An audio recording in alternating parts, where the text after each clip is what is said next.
Hello student, a very good morning to all of you. Class 10 की science की आज की क्लास में हम एक नया चैप्टर पढ़ेंगे जो है कार्बन तथा उनके यौगिकों के बारे में। तो चलिए क्लास स्टार्ट करते हैं।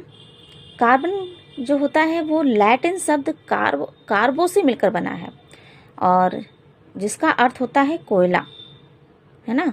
कार्बन किससे मिलकर बना है? लैटिन शब्द कार्बो से बना होता है जिसका अर्थ कोयला होता है।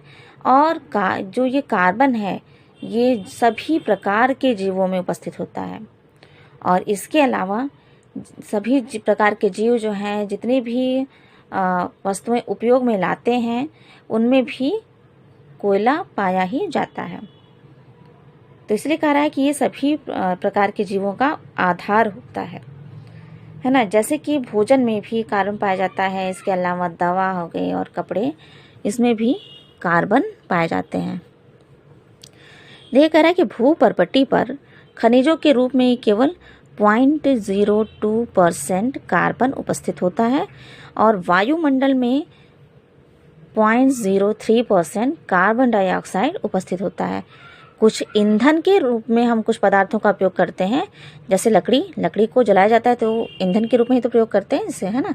केरोसिन, मिट्टी का तेल, कोयला और इसके अलावा एलपीजी, सीएनजी, पेट्रोल, ये सब क्या है? कार्बन के ही प्रकार हैं, लेकिन ईंधन के रूप में इन्हें हम यूज़ करते हैं। कुछ कपड़े जैसे कि कॉटन हो गए और नायलॉन और इसके अलावा पॉलिस्टर, पेपर,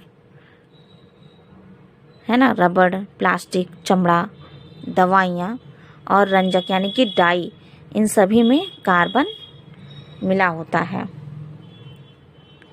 यानी कि कोई भी दैनिक जो उपयोग की कोई भी वस्तु ऐसी नहीं है कि जिसमें कार्बन ना हो। नेक्स्ट हेडिंग है, देखिए, कार्बन में आबंधन सहसंयोजी आबंध। तो देखिए सहसंयोजी आबंध क्या होता है कि रासायनिक क्रियाओं में जब परमाणु आपस में इलेक्ट्रॉनों की बराबर की साझेदारी करते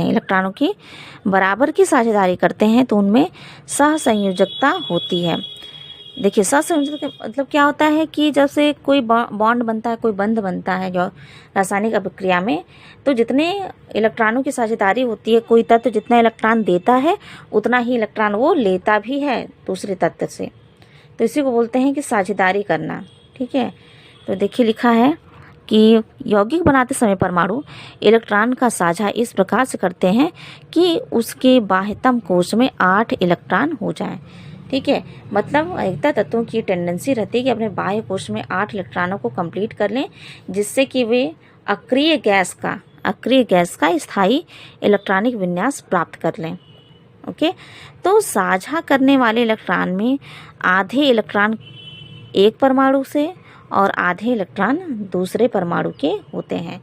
ठीक है, जब साझेदारी होती है, अगर मान लीजिए कोई तत्व है, कोई परमाणु है, अगर किसी बगल वाले तत्व को या किसी अन्य तत्व को एक इलेक्ट्रॉन दे रहा है तो एक इलेक्ट्रॉन वो लेगा भी। अगर दो दे रहा है तो 2 लेगा, यानी कि बराबर की साझेदारी हो रही है। तो क्या होगा, अगर इस तरह से अगर 1 या 2 इलेक्ट्रॉन को लेने से अगर उसका अष्टक पूर्ण हो गया, उसके बाह्य कोश में 8 इलेक्ट्रॉन पूर्ण हो जाते हैं, तो कहा जाता है कि हाँ वो स्थायी विन्यास प्राप्त कर लिया। ठीक है, तो इस प्रकार से उनमें जो है आधे जो हैं दूसरे के होते हैं और आधे उनके स्वयं के इलेक्ट्रॉन होते हैं। देखिए सहसंयोजक बंधों के फलस्वरूप बने अणुओं पर कोई भी आवेश नहीं होता और अतः इनको नॉन पोलर या फिर नॉन आयनिक सहसंयोजक बंध भी कहते हैं। ठीक है, नॉन आयनिक बंध बोलते हैं। और एक जोड़े इलेक्ट्रॉन से सिंगल कोवेलेंट बॉन्ड बनता है। अगर एक इलेक्ट्रॉन की साझेदारी हो रही है तो सिंगल कोवेलेंट बॉन्ड। ठीक है, तो उन तत्वों के बीच में एक सिंगल बॉन्ड इस तरह से लाइन खींची रहेगी। ये कह रहा है कि 2 जोड़े इलेक्ट्रॉन की साझेदारी से, अगर 2 जोड़े इलेक्ट्रॉन की साझेदारी हो रही है तो उसे बोलेंगे द्विसहसंयोजक बंध, यानी कि डबल कोवेलेंट बॉन्ड बोलेंगे।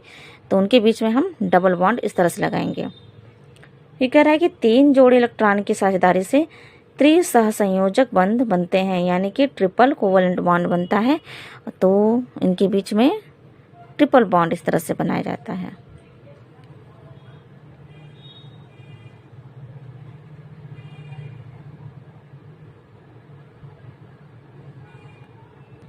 चलिए इसके कुछ उदाहरण देख लेते हैं। जैसे कि हाइड्रोजन परमाणु है, तो देखिए हाइड्रोजन का परमाणु क्रमांक होता है 1।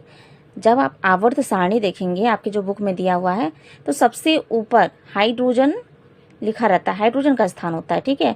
उसका परमाणु क्रमांक 1 होता है और इलेक्ट्रॉनों की संख्या भी इसमें 1 होती है। यानी कि किसी भी तत्व का परमाणु क्रमांक जितना होगा उसमें इलेक्ट्रॉनों की संख्या भी उतनी ही होगी। ओके, याद रखिएगा।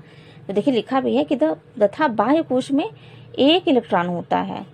2 हाइड्रोजन परमाणु परस्पर एक दूसरे से 1-1 इलेक्ट्रॉन की साझेदारी करके अपने निकटतम अक्रिय गैस हीलियम का स्थायी इलेक्ट्रॉनिक विन्यास प्राप्त कर लेते हैं, ठीक है। हीलियम का इलेक्ट्रॉनिक विन्यास इलेक्ट्रॉनिक विन्यास नहीं, हीलियम का परमाणु क्रमांक होता है 2 और इसमें इलेक्ट्रॉनों की संख्या 2 होती है। तो देखिए हाइड्रोजन का 1 परमाणु, ठीक है, ऐसे कभी हाइड्रोजन लिखा जाता नहीं है, हमेशा इस तरह से लिखा जाता है ना। तो हाइड्रोजन का 1-1 परमाणु जो है मतलब हाइड्रोजन के 2 परमाणु आपस में साझेदारी करके हाइड्रोजन मॉलिक्यूल्स बनाते हैं, ठीक है। और जब दो परमाणु 2 इलेक्ट्रॉन जब हो जाते हैं इनमें, तो ये जो इसका जो है इस इलेक्ट्रॉनिक विन्यास हीलियम का हो जाता है, ठीक है। यानी कि जब 2 हो जाते हैं इसमें, तो क्योंकि हीलियम में भी 2 होते हैं, तो इसलिए कह रहा है कि हीलियम का ये इलेक्ट्रॉनिक विन्यास प्राप्त कर लेता है। अतः इसमें एकल सहसंयोजक बंध बनता है, जिसे कि एकल बॉन्ड यानी कि सिंगल बॉन्ड के द्वारा शो करते हैं, ठीक है। जैसे लिखा हुआ है हाइड्रोजन है ना, हाइड्रोजन मॉलिक्यूल्स बनाना, हाइड्रोजन परमाणु हमें प्राप्त करना है, क्या करेगा, 1-1 इलेक्ट्रॉन की साझेदारी करेगा। यहाँ देखिए जैसे ये इलेक्ट्रॉन है, हाइड्रोजन है और 1 हाइड्रोजन ये है, 2 उसको लेना है, तो 1 इस तरह से साझेदारी किया और 1 यहाँ इस प्रकार से। यानी कि 1 हाइड्रोजन ले रहा है और 1 हाइड्रोजन दे रहा है, इसलिए इनके बीच में सिंगल बॉन्ड बना है। नेक्स्ट देखिए ऑक्सीजन। तो ऑक्सीजन में देखिए ऑक्सीजन के बाह्यतम कोश में 6 इलेक्ट्रॉन होते हैं। 6 इलेक्ट्रॉन है, तो यानी कि 8 इलेक्ट्रॉन अभी हमने पढ़ा ना कि ये जो है 8 इलेक्ट्रॉन जो है प्राप्त करना चाहते हैं, बाह्य कोश में 8 इलेक्ट्रॉन। तो जब 6 इलेक्ट्रॉन है इनमें, तो कितने इलेक्ट्रॉनों की कमी है, 2 इलेक्ट्रॉनों की। तो ये क्या करते हैं, स्थायी विन्यास प्राप्त करने के लिए 2 अतिरिक्त इलेक्ट्रॉन की इनमें आवश्यकता होती है। तो ये जो है अपने दूसरे वाला जो परमाणु है उससे जो है इलेक्ट्रॉनों की साझेदारी कर लेते हैं और 2 इलेक्ट्रॉन जो है एक्स्ट्रा ये प्राप्त कर लेते हैं। जैसे देखिए यहाँ पे ऑक्सीजन है ना, ठीक, हमेशा ऑक्सीजन O तो लिखा जाता नहीं है ना, ये रॉन्ग है, O2 लिखा जाता है अगर ऑक्सीजन बोला जाए, तो यानी कि 2 उसमें मॉलिक्यूल्स हैं इसमें। तो देखिए लेकिन लिखा है कि इसके बाह्यतम कोश में केवल 6 इलेक्ट्रॉन होते हैं, तो हमने 6 इलेक्ट्रॉन दिखा रहा है, यहाँ लिखा है 1 2 3 4 5 और 6। यहाँ देखिए इस वाले में ऑक्सीजन में भी 1 2 3 4 5 और 6 2 चाहिए। तो देखिए ये वाला जो ऑक्सीजन है वो जो है बगल वाले ऑक्सीजन से ये 2 ले लिया, ठीक। अब कितने हो गए, 6 इसके पास पहले थे, 7 8 हो गया। अब ये क्या करेगा, ये भी 2 साझेदारी कर लेगा, 2 इलेक्ट्रॉन इसका ले लिया। तो इसके पास 6 थे पहले से और ये 2 हो गए 8, ठीक। तो इस प्रकार से इनके बीच में जो है डबल बॉन्ड बन जाता है। द्विसंयोजक बंध के द्वारा ये ऑक्सीजन मॉलिक्यूल्स का निर्माण होता है। इसी प्रकार से H2O में देखिए वाटर का क्या होता है। देखिए जल के अणु में ऑक्सीजन का 1 परमाणु हाइड्रोजन के 2 परमाणुओं से सहसंयोजी बंध बनाता है, ठीक है। ऑक्सीजन के बाह्य कोश में 6 इलेक्ट्रॉन होते हैं, इसको इलेक्ट्रॉन कितने इलेक्ट्रॉनों की आवश्यकता है, 2 इलेक्ट्रॉनों की। और जो हाइड्रोजन है उसके बाह्य कोश में केवल 1 इलेक्ट्रॉन होता है, तो यानी कि इसको स्थायी विन्यास प्राप्त करने के लिए 1 और इलेक्ट्रॉन की आवश्यकता होगी। तो 1 और इलेक्ट्रॉन जो है ये दोनों हाइड्रोजन ऑक्सीजन से ले लेंगे, ठीक है। यहाँ देखिए एक ये ऑक्सीजन से यहाँ से ले रहा है इलेक्ट्रॉन और ये भी 1 इलेक्ट्रॉन यहाँ से ले लिया, यानी कि हाइड्रोजन के बाह्य कोश में 2 इलेक्ट्रॉन हो गए, इनका स्थायी विन्यास हो गया। और ऑक्सीजन क्या है, 6 पहले से था, 1 जो है इसको ये ले लिया हाइड्रोजन का और 1 इस वाले हाइड्रोजन से ले लिया। इस प्रकार से साझेदारी कर लिए, ठीक है। 1 दे रहा है तो 1 ले रहा है, बराबर की साझेदारी हो रही है, तो हम कहेंगे सिंगल बॉन्ड बन रहा है।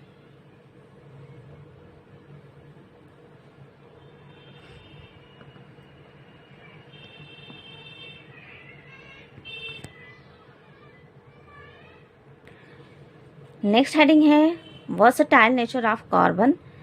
कार्बन की सर्वतोमुखी प्रकृति। तो देखिए, पहला है कि कार्बन में यौगिक बनाने की विशिष्ट क्षमता होती है। ओके, यानी कि कार्बन के 2 परमाणु आपस में संयोग करके एकल बंध भी बना सकते हैं, द्विबंध यानी कि डबल बॉन्ड, और ट्रिपल बॉन्ड बना सकते हैं। यानी कि इनमें यौगिक बनाने की विशेष रूप से क्षमता होती है। ठीक है, जैसे ये कार्बन है ना, कार्बन कार्बन है मान लीजिए, तो ये आपस में बॉन्ड बना सकते हैं। यहाँ जो मैं तीर बनाई हूँ, इसका मतलब है कि यहाँ पे कोई और इलेक्ट्रॉन से अटैच हो सकता है, या तो हम कहते हैं हाइड्रोजन जोड़ दें, या कोई सा भी, क्लोरीन है या कोई। ठीक है, तो इसलिए यहाँ पे कुछ नहीं लिखा गया है। ये कह रहा है कि इस तरह से ये बॉन्ड और एक्स्ट्रा बना सकते हैं। इनके बाह्य कोश में होते हैं 4 इलेक्ट्रॉन, संयोजकता 4 होती है, तो एक ये इससे कंप्लीट करते हैं, एक जो 3 जो है 3 किसी अन्य से ये लेके अपनी संयोजकता कंप्लीट कर सकते हैं। ठीक है, यौगिक ये बना सकते हैं। इसी प्रकार से ये चाहे तो आपस में डबल बॉन्ड बना सकते हैं, और ये जो है चाहे तो आपस में ट्रिपल बॉन्ड यानी कि 3-3 इलेक्ट्रॉनों की साझेदारी भी कर सकते हैं। देखिए, देखा गया कार्बन परमाणुओं में आपस में जुड़कर श्रृंखलाएं बनाने की अद्वितीय क्षमता होती है।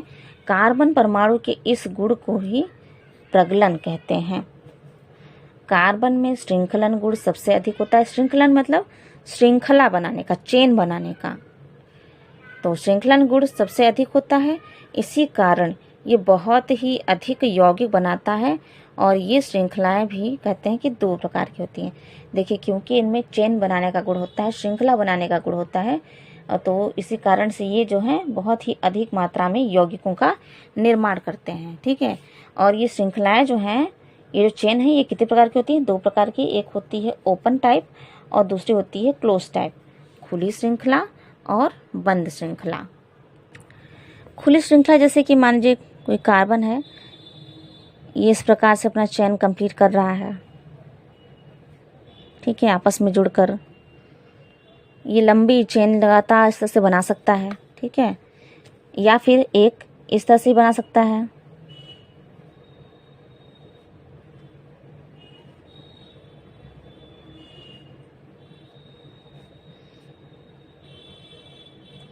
ओके, इस तरह से भी बन सकता है इनका,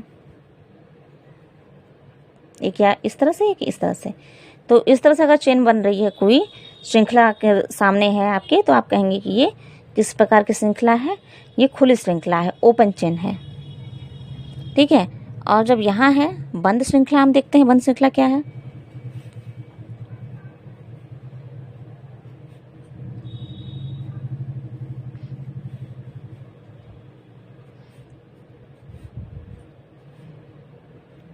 ठीक है, इस प्रकार से यहाँ पे ये क्लोज हो रहे हैं आपस में, है ना, तो हम कहेंगे ये बंद श्रृंखला भी इस तरह से बना सकते हैं। या फिर एक और देख लीजिए,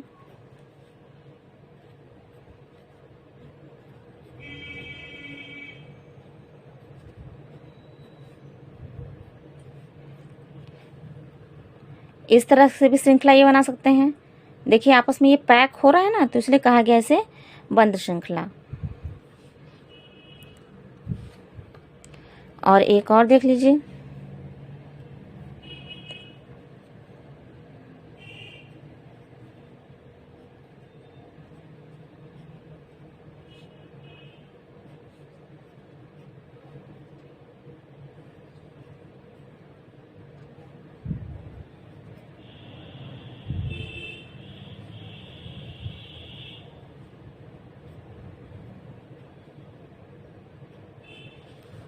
ओके, इस तरह से।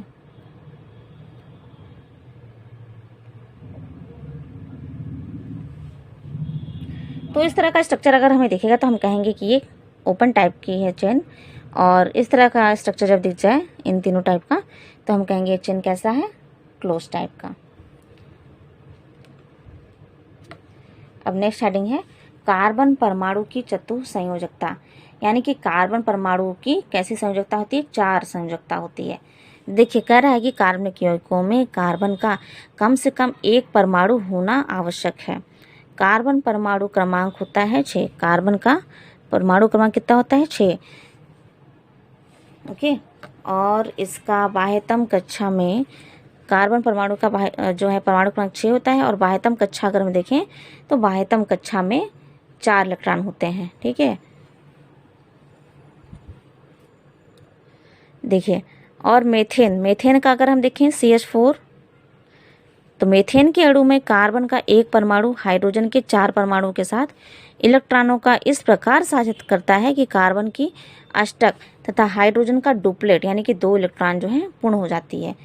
ठीक है, यानी कि जब यौगिक बनाता है कोई भी परमाणु तो क्या करता है, या तो उसमें अष्टक कंप्लीट करने की उनमें प्रवृत्ति होती है कि वो अष्टक कंप्लीट कर ले, या अगर हाइड्रोजन है तो वो उसका डुप्लेट हो, यानी कि उसके बाह्य कोश में 2 इलेक्ट्रॉन होने चाहिए। ओके, तो देखिए कार्बन का भी हमने कहा कि कार्बन की संयोजकता कितनी होती है, 4 होती है। ठीक है, तो हम यहाँ पे इस कार्बन का 4 इलेक्ट्रॉन हम शो कर रहे हैं पॉइंट से। ठीक, हाइड्रोजन के बाह्य कोश में 1 ही इलेक्ट्रॉन होता है। ठीक है, तो कह रहा है कि हाइड्रोजन को डुप्लेट कंप्लीट करना है, तो हाइड्रोजन देखिए ये वाला हाइड्रोजन एक जो है ऑक्सीजन का कार्बन का 1 इलेक्ट्रॉन ले रहा है, और यहाँ देखिए ये वाला इलेक्ट्रॉन जो है इस वाले हाइड्रोजन ले लिया, ये वाला इलेक्ट्रॉन इस वाले हाइड्रोजन ले लिया, और ये वाला इस वाले हाइड्रोजन ने ले लिया। इस प्रकार से हाइड्रोजन का डुप्लेट कंप्लीट हो गया, यानी कि हाइड्रोजन के बाह्य कोश में 2 इलेक्ट्रॉन हो गए, है ना। हीलियम की ये स्थायी संरचना प्राप्त कर लिया। अब देखिए कार्बन के बाह्य कोश में 4 इलेक्ट्रॉन पहले से हैं, तो इसे कितने चाहिए, 8 इलेक्ट्रॉन चाहिए। तो क्या करेगा, ये सभी हाइड्रोजन से 1-1 इलेक्ट्रॉन ले लेगा, साझेदारी कर लेगा 1-1 इलेक्ट्रॉन की। ठीक है, यानी कि जितना इलेक्ट्रॉन उसने दिया था उतने की ही वो साझेदारी वो कर लिया, जितना दिया उतना वो प्राप्त भी करता है सभी चारों हाइड्रोजन से। 1-1 इलेक्ट्रॉन की साझेदारी हो रही है, तो इसलिए हमने क्या बनाया, सिंगल बॉन्ड बनाया इनके बीच में। ओके,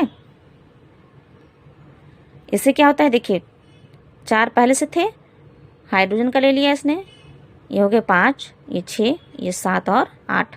ठीक, यानी कि इसके बाह्य कोश में 8 इलेक्ट्रॉन कंप्लीट हो गए।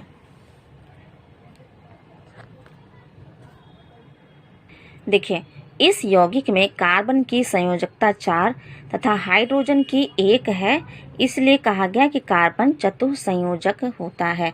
देखिए यहाँ से इस तरह से आपको क्वेश्चन पूछा जा सकता है कि कार्बन जो है, कार्बन की संयोजकता 4 होती है, इसको स्पष्ट करें।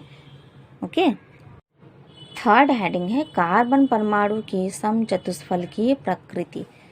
देखिए कार्बन परमाणु की चारों संयोजकताएं जो हैं एक ही समतल में समान रूप से 90 डिग्री के कोण पर वितरित नहीं होती हैं। ठीक है, जैसे कहा कि कार्बन की 4 संयोजकताएं होती है, तो जरूरी नहीं कि वो ऐसे ऐसे ही हों। ठीक है, जब इस तरह से अगर बन रहा है, इस तरह से बंद अगर हमको दिख रहा है, तो क्या है, लग रहा है कि इनके बीच में 90 डिग्री का होगा, यहाँ 90 डिग्री का कोण होगा, यहाँ 90 डिग्री का। तो ये कह रहा है कि नहीं, 4 भले होती हैं संयोजकताएं, लेकिन ये कभी भी 90 डिग्री का कोण जो है ये नहीं बनाती, 90 डिग्री का कोण। ओके, कार्बन परमाणु को किसी समचतुष्फलक के केंद्र पर, देखिए कह रहा है कि यदि कार्बन परमाणु को किसी समचतुष्फलक रेगुलर टेट्राहेड्रॉन के केंद्र पर स्थित माना जाए, तो क्या होता है कि इसकी चारों संयोजकताएं समचतुष्फलक के चारों शीर्षों को मिलाने वाली 4 रेखाओं को प्रदर्शित करती हैं। यानी कि जो अन्य हाइड्रोजन हैं वो क्या करती हैं, चारों संयोजकताएं क्या करती हैं, समचतुष्फलक के चारों शीर्षों को मिलाने वाली 4 रेखाओं को ये प्रदर्शित करेगी। तो इस प्रकार किसी भी संयोजकता के बीच में 109 डिग्री 28 मिनट का कोण बनता है ना।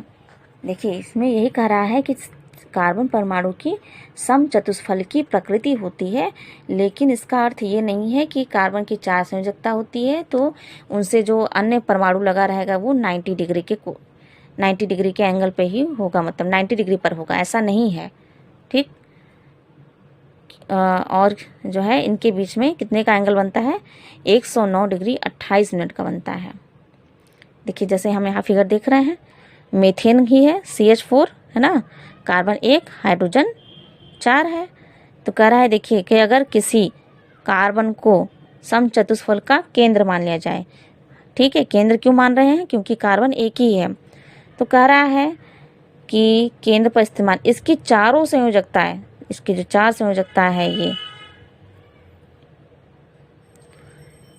चारों संयोजकताएं समचतुष्फलक के चारों शीर्षों को, ठीक है, समचतुष्फलक के चारों शीर्षों को मिलाने वाली 4 रेखाओं को प्रदर्शित कर देती है।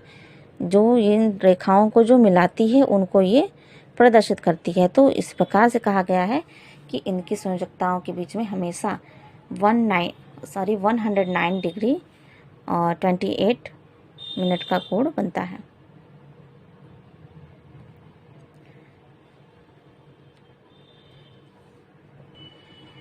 नेक्स्ट और चौथा हेडिंग है, कार्बन परमाणु की चारों संयोजकताएं समान होती हैं। देखिए, मीथेन अणु में बारी बारी से चारों हाइड्रोजन परमाणुओं का विस्थापन जो है NO2 मूलक, ठीक है, NO2 मूलक के द्वारा कराने पर 4 यौगिक प्राप्त होते हैं जो कि भिन्न भिन्न नहीं होते हैं बल्कि एक ही यौगिक होते हैं, जिससे कि स्पष्ट होता है कि कार्बन की चारों संयोजकताएं समान होती हैं और कार्बन परमाणु के प्रति सममित के रूप में स्थित होती हैं। देखिए, इसमें NO2 मूलक के द्वारा जो है इनका विस्थापन कराया गया है। देखिए यहाँ पे है NO2 ही है लेकिन अपोजिट साइड से लिखा गया है। तो ये कह रहा है कि इनकी जो है स्ट्रक्चर आप देखेंगे, देखिए यहाँ पे NO2 लगा हुआ है, यहाँ पे ऊपर है, यहाँ देखिए यहाँ इस साइड है और इस वाले यौगिक में नीचे लगा हुआ है। तो देखने पर लग रहा है कि चारों जो है अलग अलग हो हैं, है ना, लेकिन ऐसा है नहीं। NO2 मूलक के द्वारा जब विस्थापन कराया गया है मीथेन अणु का, तो कह रहा है कि 4 तरह के मतलब इस प्रकार के यौगिक जो हैं प्राप्त हो सकते हैं, 4 यौगिक प्राप्त हो सकते हैं, लेकिन ये 4 जो है भिन्न भिन्न प्रकार के नहीं प्राप्त हो सकते हैं, ठीक है। क्यों? क्योंकि देखिए केवल स्थान ही तो चेंज हुआ है। NO2 यहाँ पे लगा है, एक यहाँ पे है, एक यहाँ है और एक नीचे लगा हुआ है, तो केवल स्थान जो है इसका चेंज है। तो इसलिए जो कह रहा है कि भिन्न नहीं होती हैं, इनकी जो है कार्बन की चारों संयोजकताएं समान होती है, ठीक है, क्योंकि जो है भिन्न भिन्न नहीं होती, केवल स्थान जो है परिवर्तित होता है, इसलिए कह रहा है कि इनकी चारों संयोजकताएं समान होती हैं।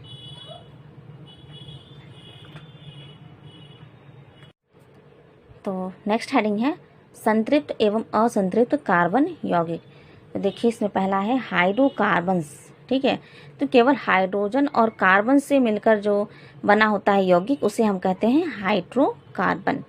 और जिन हाइड्रोकार्बन में खुली श्रृंखला होती है, ओपन चेन होता है, उसे हम कहते हैं एलिफेटिक हाइड्रोकार्बन, जैसे कि मीथेन, एथेन, एथिलीन, एसिटिलीन इत्यादि क्या है, एलिफेटिक हाइड्रोकार्बन्स हैं। और जिन हाइड्रोजन में एकांतरिक डबल बंध, द्विबंध है ना, यानी कि डबल बंध युक्त 6 कार्बन परमाणुओं का एक चक्र होता है, ठीक है, इसमें चक्र होता है, तो वे कहलाते हैं एरोमेटिक हाइड्रोकार्बन्स। जैसे कि बेंजीन C6H6, ये क्या है, एरोमेटिक हाइड्रोकार्बन है। देखिए एलिफेटिक और एरोमेटिक याद रखिएगा, है ना, कि जिस हाइड्रोकार्बन में ओपन चेन होता है, खुली श्रृंखला होती है, उसे हम कहते हैं एलिफेटिक, और एरोमेटिक किसको बोलते हैं, जिन हाइड्रोकार्बन में डबल बॉन्ड युक्त, ठीक है, डबल बॉन्ड युक्त 6 कार्बन परमाणु का एक चक्र होता है, ठीक है, एक सर्कल के रूप में हो, तो उसे हम कहते हैं एरोमेटिक हाइड्रोकार्बन, ठीक। देखिए जैसे मीथेन का है ना, CH4 है,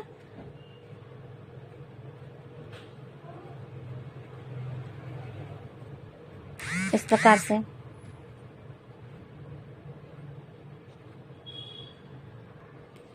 एथेन का देखिए C2H6, तो उसका चेन बनेगा, कार्बन 2 है, हाइड्रोजन कितने हैं, 6 हैं,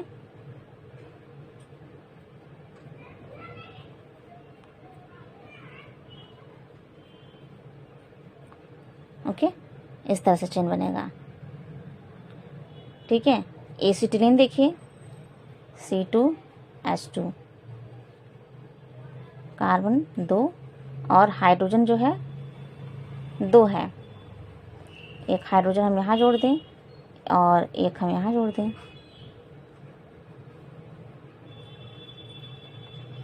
देखिए कार्बन की संयोजकता हमने पढ़ा है अभी कि कार्बन की संयुक्ता 4 होती है ना।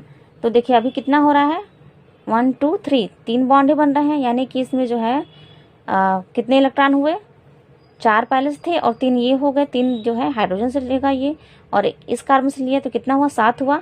तो क्या होंगे, एक बॉन्ड का और हमें यहाँ जो है 1 इलेक्ट्रॉनों की और साझेदारी कर लेगा, तो कार्बन कार्बन के बीच में डबल बॉन्ड पाया जाएगा इसमें, किसमें, एसिटिलीन में। इसी प्रकार से देखिए कह रहा है कि जिन हाइड्रोकार्बन में एकांतरिक द्विबंध युक्त 6 कार्बन परमाणुओं का चक्र उपस्थित होता है उसे कहते हैं एरोमेटिक हाइड्रोकार्बन। ठीक है, और इसका एग्जाम्पल है बेंजीन C6H6। कार्बन की संख्या कितनी है, 6 है।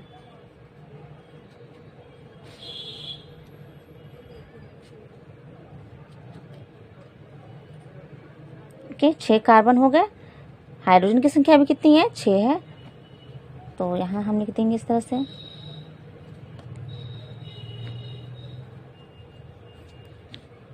ओके, देखिए कह रहा है कि और हमें पता भी है कि कार्बन की जो संयोजकता कितनी होती है, 4 होती है ना। तो अभी हम बॉन्ड जो है इसके यहाँ बना लेते हैं, बंद बना लेते हैं, सिंगल। ओके, और एक सिंगल सिंगल हम इस तरह से बना लेते हैं। फिर हम चेक करेंगे कि चारों संयोजकता कंप्लीट हो रही है कि नहीं। तो यहाँ देखिए हाइड्रोजन में तो कोई दिक्कत ही नहीं है, हाइड्रोजन जो है एक ही इलेक्ट्रॉन लेता है, तो हाइड्रोजन में हमें कुछ देखना ही नहीं है, एक एक इलेक्ट्रॉन की इनकी साझेदारी हो गई है। अब यहाँ देखिए इस कार्बन देखिए 1 2 3, 3 ही हो रहा है, 4 होना चाहिए। तो हम क्या करेंगे, यहाँ पे डबल बॉन्ड बना देंगे। तो वह देखिए 1 2 3 4, चारों संयोजकता इसकी कंप्लीट हो गई है ना। अब यहाँ देखिए इस वाले कार्बन को देखिए, यहाँ देखिए 1 2 3 4, संयोजकता इसकी भी कंप्लीट हो गई, दूसरे कार्बन की। तीसरे में देखिए 1 2 3, 3 ही है। तो हम क्या करेंगे, इस कार्बन के बीच में डबल बॉन्ड, यानी कि 2 इलेक्ट्रॉनों की यहाँ साझेदारी हो रही है। अब देखिए 1 2 3 4 हो गई चारों संयोजकता कंप्लीट। यहाँ देखिए इसकी 1 2 3 4, इनकी भी कंप्लीट हो गई। ठीक है, अब इस कार्बन देखिए 1 2 3 ही हो रहा है, एक कार्बन एक जो है बॉन्ड और बना देते हैं। ठीक है, 1 इलेक्ट्रॉन की और साझेदारी होनी चाहिए इसमें। देखिए 1 2 3 4 हो गई चारों संयोजकता कंप्लीट, इलेक्ट्रॉनों की साझेदारी कंप्लीट हो गई। अब इस वाले कार्बन देखिए 1 2 3 4। तो इस प्रकार से देखिए जैसा लिखा हुआ है कि 6 कार्बन परमाणुओं का चक्र होता है ना। और जिन हाइड्रोकार्बन में क्या होता है, एकांतरित द्विबंध होता है, डबल बॉन्ड पाए जाते हैं। ठीक है, इस प्रकार से। अब यहाँ देखिए, तो यहाँ हम देखते हैं सभी कार्बन में जो चारों संयोजकताएं जो हैं कंप्लीट हैं। ओके, नेक्स्ट हेडिंग है संतृप्त हाइड्रोकार्बन। तो ऐसे हाइड्रोकार्बन जिनमें कार्बन की चारों संयोजकताएं एकल सहसंयोजक बंधों के द्वारा पूर्ण रूप से संतुष्ट होती हैं, यानी कि ऐसे संयोजक, ऐसे यौगिक, ठीक है, जिसमें जो है कार्बन की चारों संयोजकताओं में केवल सिंगल बॉन्ड ही हो। ठीक है, तो इसे हम बोलते हैं संतृप्त हाइड्रोकार्बन। केवल सिंगल बॉन्ड हो तो उसे बोलते हैं संतृप्त हाइड्रोकार्बन। देखिए ये पूछा भी जाता है, बोर्ड एग्जाम में पूछा जाता है कि संतृप्त हाइड्रोकार्बन और असंतृप्त हाइड्रोकार्बन छाटिए, दे देगा आपको क्वेश्चन कि एथेन, प्रोपेन हो गया, एथिलीन, इनमें जो है संतृप्त और असंतृप्त हाइड्रोकार्बन छाटिए। ठीक है, तो हमें जो है इसका स्ट्रक्चर जो है बना के इस तरह से हमें स्ट्रक्चर बनाना पड़ेगा और उसे हमें ज्ञात करना पड़ेगा कि कौन सा संतृप्त है और कौन सा असंतृप्त है। तो देखिए एलिफैटिक संतृप्त हाइड्रोकार्बन को पैराफिन या एल्केन भी कहते हैं। एलिफैटिक जो संतृप्त हाइड्रोकार्बन होती हैं उन्हें क्या कहते हैं, पैराफिन या एल्केन्स भी कहते हैं, क्योंकि इनकी क्रियाशीलता कम होती है ना। क्यों कहते हैं, क्योंकि इनकी क्रियाशीलता जो होती है वो कम होती है। फिर कह रहा है कि एल्केन्स, जो एल्केन्स है उनका सामान्य सूत्र होता है CnH2n+2। एन देखिए जितनी संख्या रहती है उतना हम यहाँ पे लिखते हैं, एन का मान जैसे 1 2 3 4 कुछ भी हम यहाँ पे लिख सकते हैं। ठीक है, Cn मतलब कह रहा है कि n जो है जितनी संख्या दी हुई वहाँ पे हम यहाँ पे लिखेंगे, वही संख्या लिखते हैं। तो कह रहा है कि एल्केनों का जो है सामान्य सूत्र क्या होता है, CnH2n+2 होता है, और जहाँ पे n क्या है, एक पूर्णांक होता है। ठीक है, n क्या होता है, एक पूर्णांक होता है। तो इस सूत्र की सहायता से हम क्या कर सकते हैं, इनका जो है इस सूत्र की सहायता से जितना भी हमें जो एल्केन्स है उनका सूत्र हम ज्ञात कर सकते हैं। जितने एल्केन्स हमें दिए रहेंगे या कोई पूछा जाएगा कि इसका सूत्र क्या हो सकता है, मेथेन का सूत्र क्या होता है, एथेन का सूत्र क्या होता है, तो हम इस सूत्र की सहायता से ज्ञात कर सकते हैं। देखिए, इसके लिए हमें ये ज्ञात होना चाहिए कि जैसे कि किसी यौगिक में कार्बन की संख्या 1 है ना, 1 है अगर कार्बन किसी में, तो उसे हम बोलते हैं मेथ।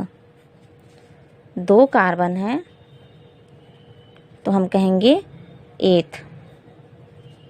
3 कार्बन हैं अगर तो हम कहेंगे प्रोप। ठीक है, 4 carbon but, 5 carbon pent. Carbon की संख्या 6 हुई तो कहेंगे hex. Meth, eth, prop, but, pent, hex.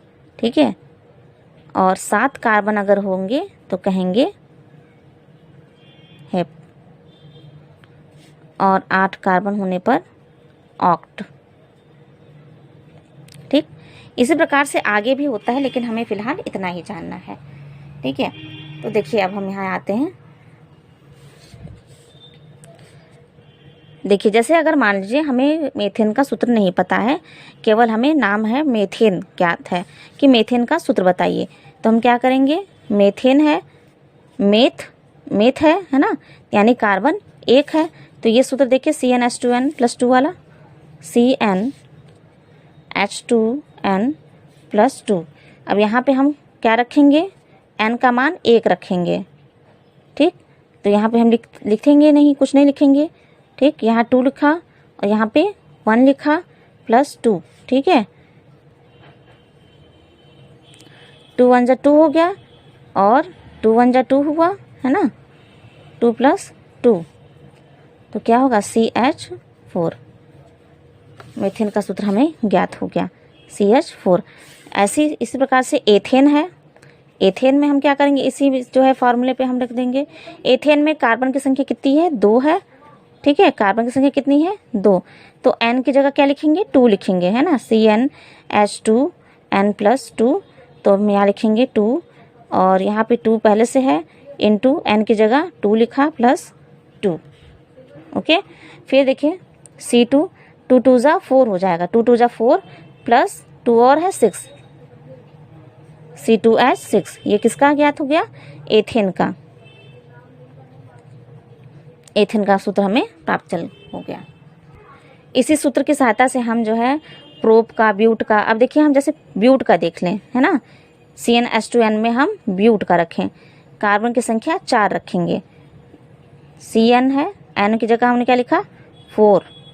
ठीक, H है, 2 पहले से है, n है, तो n की जगह हम क्या लिखेंगे ब्यूटेन के लिए, यहाँ लिख दे रही हूँ ब्यूटेन के लिए, तो n की जगह हम क्या लिखेंगे, इंटू 4 + 2। अब देखिए C4 हो गया, ये H हो गया, 4 2 जा 8, 8 + 2 10। ओके, कार्बन की संख्या 4 है तो ब्यूटेन हो जाएगा। तो वही ये कह रहा है कि जो है इनकी जो एल्केन्स हैं, एल्केन्स का सामान्य सूत्र क्या होता है, CnH2n+2 होता है। ठीक है, और n क्या है, पूर्णांक है, तो एल्केन्स जो है सामूहिक रूप से क्या हो जाते हैं, मेथेन, एथेन, प्रोपेन, ये सब एल्केन्स हैं। नेक्स्ट हेडिंग है असंतृप्त हाइड्रोकार्बन। तो जिन हाइड्रोकार्बन में कम से कम 2 कार्बन परमाणु एक दूसरे से युग्म बंध या फिर त्रिक बंध यानी कि ट्रिपल बॉन्ड के द्वारा जो जुड़े होते हैं वो कहलाते हैं असंतृप्त हाइड्रोकार्बन्स। ठीक है, जैसे कि एथिलीन और एसिटिलीन। एलिफेटिक असंतृप्त हाइड्रोकार्बन 2 प्रकार के होते हैं, एल्किन और एल्काइन टाइप के। 2 प्रकार के होते हैं, कौन कौन से, एल्किन और एल्काइन टाइप के होते हैं। ओके, जिन एलिफेटिक असंतृप्त हाइड्रोकार्बन में कार्बन कार्बन बॉन्ड जो है उपस्थित होता है उन्हें कहते हैं ओलिफिन या फिर एल्किन। एल्किन को क्या बोलते हैं, ओलिफिन भी बोल सकते हैं या फिर एल्किन। अब ये कह रहा है कि एल्किन का सामान्य सूत्र है CnH2n ठीक है। एल्किन का समान सूत्र क्या है? CnH2n। अब देखिए एलिफेटिक असंतृप्त हाइड्रोकार्बन जिनमें एक कार्बन कार्बन ट्रिपल बॉन्ड त्रिक बंध उपस्थित होता है उन्हें एल्काइन कहते हैं और इनका समान सूत्र कर रहा है CnH2n-2। देखिए ध्यान से देखिए, ये जो है एलिफेटिक असंतृप्त हाइड्रोकार्बन ये कितने प्रकार का होता है? 2 प्रकार के होते हैं, एल्किन और एल्काइन टाइप के। ठीक है, एल्किन और एल्काइन टाइप के होते हैं। तो जिन एलिफेटिक असंतृप्त हाइड्रोकार्बन में कार्बन कार्बन युग्मबंध यानी कि डबल बॉन्ड कह सकते हैं इसको, ठीक है, डबल बॉन्ड उपस्थित होता है उसे क्या कह सकते हैं? ओलिफिन या फिर एल्किन कह सकते हैं। और एल्किन का समान सूत्र क्या है? CnH2n है। ठीक है, CnH2n। H2n। ठीक, तो एल्किन के उदाहरण क्या हो सकते हैं? इसका उदाहरण हो सकता है जैसे कि मेथिलीन हो गया, एथिलीन। ठीक है, एथिलीन हम कर लें अगर, तो एथिलीन में देखिए एथ में कितने होते हैं? 2 कार्बन होते हैं, तो यहाँ पे हम n की जगह क्या लिखेंगे? 2 लिख देंगे। H2 है और इंटू 2। ठीक, तो एथिलीन का सूत्र हमें प्राप्त हो जाएगा C2H4 एथिलीन हो गया। अब देखिए प्रोपिलीन हो सकता है इसी प्रकार से, तो प्रोपिलीन में कार्बन संख्या 3, तो इसी वाले सूत्र से देखिए C3H2 इंटू n की जगह 3 लिख दिया, तो क्या हो जाएगा सूत्र? C3H 3 2 जा 6। ये हो गया प्रोपिलीन का सूत्र।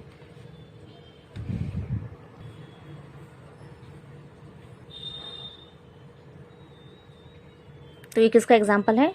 एल्किन का। ठीक है, तो एल्किन में हमने देखा कि इनके बीच में क्या होते हैं? डबल बॉन्ड पाए जाते हैं और इनका सूत्र क्या होता है? CnH2n। नेक्स्ट देखिए एलिफेटिक असंतृप्त हाइड्रोकार्बन क्या होता है कि जिसमें कार्बन कार्बन जो है ट्रिपल बॉन्ड पाया जाता है, कार्बन कार्बन के बीच में ट्रिपल बॉन्ड पाया जाए, त्रिक बंध पाया जाता है, तो उसे हम क्या कहते हैं? एल्काइन कहते हैं। और एल्काइन का समान सूत्र होता है CnH2n-2। आइए देख लेते हैं इसके एग्जाम्पल। CnH2n-2 इसका एग्जाम्पल है जैसे एसीटिलीन।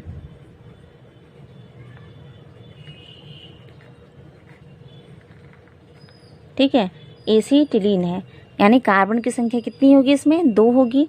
तो हम यहाँ C की जगह देखिए, इस फॉर्मूले में देखिए C की जगह हमने लिखा 2, H की जगह हमने 2 लिखा और N जो है यहाँ भी हमने क्या लिखा? 2 -2 कर दिया। ठीक है, तो क्या होगा फॉर्मूला? C2 और 2 2 जो 4 हो जाएगा, 4 में से -2 गया 2। तो ये है एसिटिलीन का सूत्र।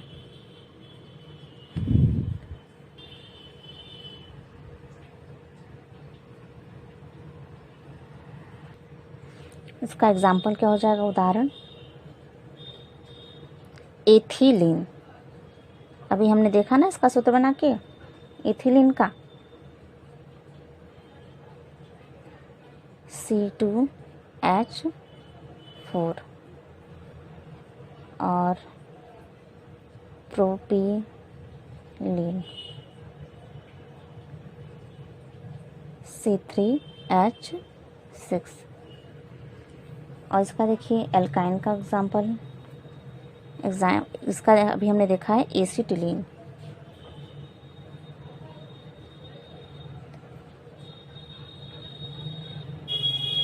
C2H2। नेक्स्ट हम देख लेते हैं संतृप्त तथा असंतृप्त हाइड्रोकार्बन में अंतर। संतृप्त हाइड्रोकार्बन क्या होते हैं? ये अत्यधिक स्थायी होते हैं और कम क्रियाशील होते हैं। और असंतृप्त क्या होते हैं? ये अस्थायी होते हैं और अधिक क्रियाशील होते हैं। ओके, यहाँ देखिए ये प्रतिस्थापित यौगिक बनाते हैं, जैसे कि मेथेन है। ठीक है, मेथेन की जब क्या कराई गई HNO3 के साथ, तो नाइट्रोमेथेन बना और साथ ही वाटर मॉलिक्यूल्स रिलीज होगा, वाटर भी मतलब बन रहा है।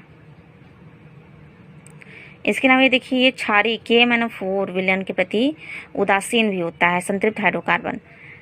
ठीक है, और ब्रोमीन का जो वाटर होता है, ब्रोमीन जल, उसका ये रंग भी नहीं उड़ाते हैं और ओजोन के साथ क्रिया करके ओजोनाइट नहीं बनाता है। नेक्स्ट देखिए, असंतृप्त हाइड्रोकार्बन। तो हमने देखा कि ये अस्थायी और अधिक क्रियाशील होते हैं और शीघ्र ही योगशील यौगिक बना देते हैं। जैसे कि एथिलीन है, एथिलीन क्या कर रहा है डाइक्लोराइड के साथ, तो ये जो है क्लोरीन को इसमें ऐड कर दे रहा है, योग हो जा रहा है, इसमें एथिलीन बना दे रहा है, क्लोरोएथिलीन। अब देखिए, ये जो है KMnO4 जो क्षारीय होता है, इसके विलयन को रंगहीन भी कर देता है और साथ ही ये ब्रोमीन जल का रंग भी उड़ा देता है, जबकि संतृप्त क्या करता था, ब्रोमीन जल का रंग नहीं उड़ाता था। और ये ओजोन के साथ अभी क्या करके ओजोनाइट बनाता है ना। और संतृप्त हाइड्रोकार्बन क्या करता है, ओजोन के साथ अभी क्या करके ओजोनाइट